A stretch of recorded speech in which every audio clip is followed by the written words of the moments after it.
minkälaista lenkkiä tulee heitettyä normaalisti? No. Siellä tulee ehkä niin aika paljon sauvakävelyä.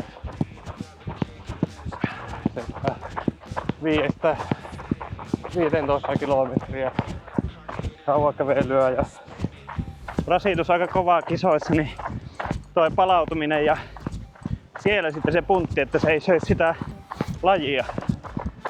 no sitten tulee käytyä hiihtämässä ja vaan niin kuin normaalisti niin kuin kävely lenkeillä ja yrittää nukkua mahdollisimman hyvin. 2, 1, let. Paina.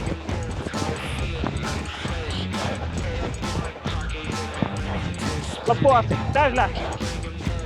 Siitä kopaa. Oi. Jos riittää potkua, niin ihan räjähtävästi sinne ylös, niin tulee sitä voimaa. Siitä. Nyt mennään oikeeseen rataan. Raaka homma.